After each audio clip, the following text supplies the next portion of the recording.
Good morning, Silverbolt here, back for Transformers review. As you can see, new location, new flat, home, house, apartment, whatever you want to call it. Going to reading this morning, as per the title page obviously, animated Bumblebee. Now, I picked this toy up in Ireland, so as soon as it's really my first week back from Ireland, I thought, why not, I'll do animated Bumblebee. Now, animated Bumblebee is collective intake of breath, the team bot of Transformers animated, and well, he's quite obnoxious. Now, he obviously he's in for the whole series, and straight away you realise that he's this, unlike his G1 namesake, Bumblebee is very much the arrogant hothead, which puts him more in line with Hotshot from Armada, or he's not quite as temper tantrumish as Ironhide in Energon is, but he is still very much the team bot. Hotshot Armada, yes, I'd say actually Hotshot Cybertron, because Bumblebee, like Hotshot Cybertron, is very, very fast and believes himself to be pretty much the fastest thing on four wheels. And that's where Bumblebee gets his obnoxious from. But seeing as he's a tin little squirt who's really not very good at anything, it's really hard to see where his obnoxiousness comes from. Because he really doesn't deserve to be that obnoxious. And he's arrogant and he's cocky and he really does, and for someone of such a small stature, he really does think an awful lot of himself. One of the things he does retain from his G1 aspect is, of course, his relationship with humans, forming friendships with Zari. And of course you do have the very Jesse and Festus friendship of Bumblebee and Bulkhead. That's better, I'll keep it away from the shading. Sorry, because I've had to put a light here, but I've got a big window here, and the computer desk is in the corner, so. Bumblebee is in and out throughout all of Transformers animated. There's not many episodes that don't feature him, because obviously because of his relationship with Sari, he's one of the key characters. And he's partially, well no, he's not really responsible, but it's because of him that Meltdown comes along, who's one of the most dangerous of the human villains, and probably the most tolerable of the human villains. Now, Bumblebee doesn't like anything being faster than him, so when the blue racer, the blue race car shows up, Bumblebee, no, not the blue racer, first off, you've got that speedy guy, I forget his name now, he's really fast, he's the human version, so the Bumblebee, using some quick thinking and the aid of rocket boosters, he's able to stop this guy, because he gets a bit miffed that somebody's actually faster than him, and of course he retains his title as the fastest thing on four wheels until the blue race car shows up.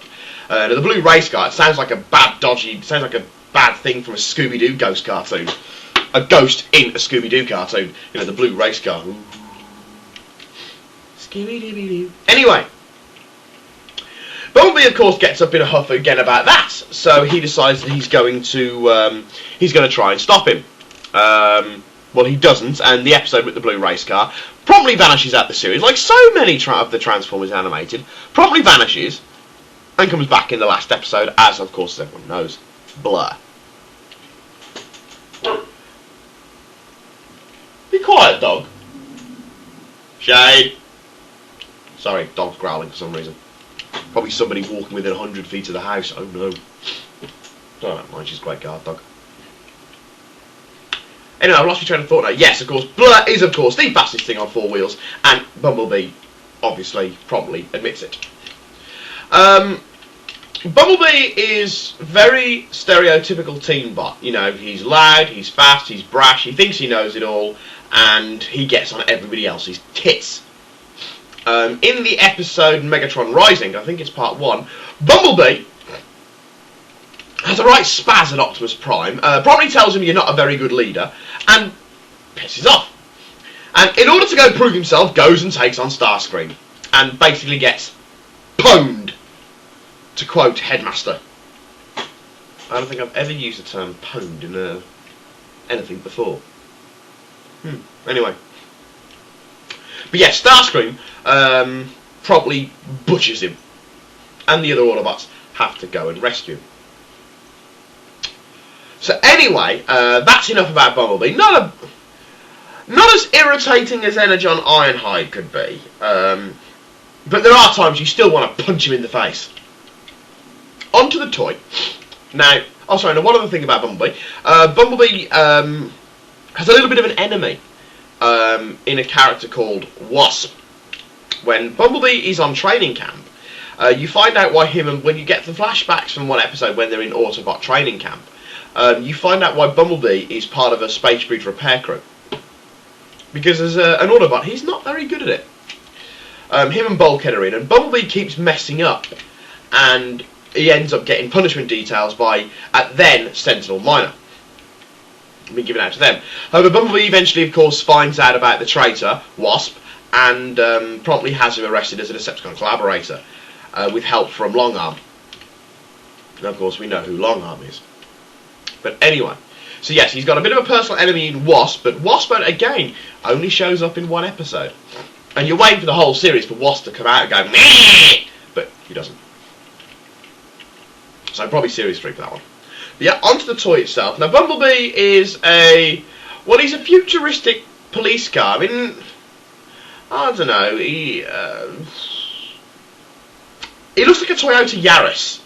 But because of the way the animated design things, he's not really technically a Toyota Yaris.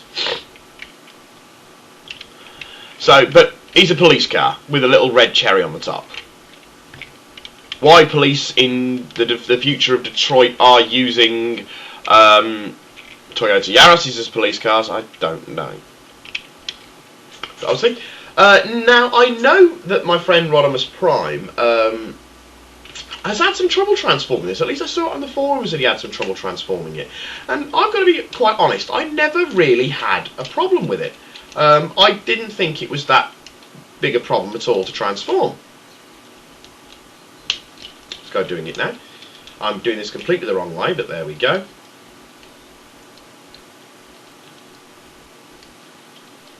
Yes, I am doing it completely the wrong way. Never mind. We'll have to make do.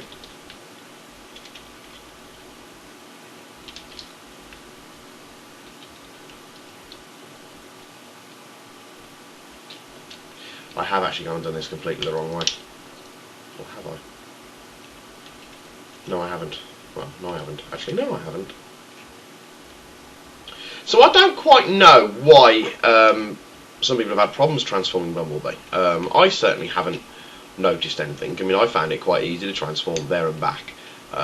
Certainly a lot easier than I found Cybertron mode Megatron to be, which I still haven't figured out how to transform back into his vehicle mode, because he looks stupid at the moment. Now, that I believe is correct in that Bumblebee is in robot mode. He's about the right size for a deluxe, so despite the fact that Bumblebee is the smallest of the Autobots, sorry.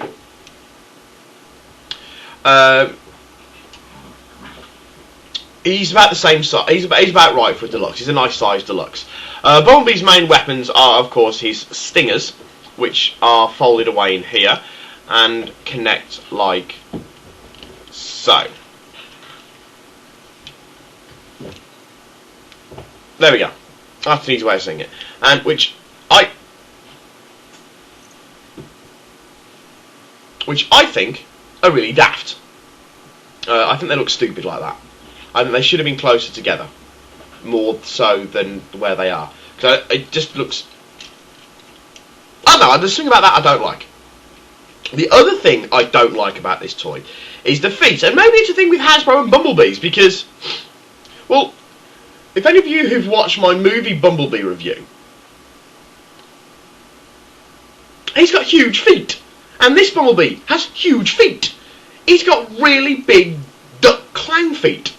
For some reason, it's just the way they moulded it, obviously, because he's supposed to look very similar to his animated design, and he does. My other fault with it would be the hands. I think the hands, you can't see that because I think the hands look stupid anyway. Any of you's got the toy, you know, there's nothing in them, there's no form of articulation, nothing. And then he's got this goofy, stupid little smile on his face. Go away. There you go. He's got this stupid, goofy little smile on his face, which really, again, doesn't endear him to me. So they're my main problems with the toy. I suppose it's not a bad toy for a deluxe animated range. It's not a bad toy. It's not a great toy, but it's. Why is it going dark in here? It shouldn't do.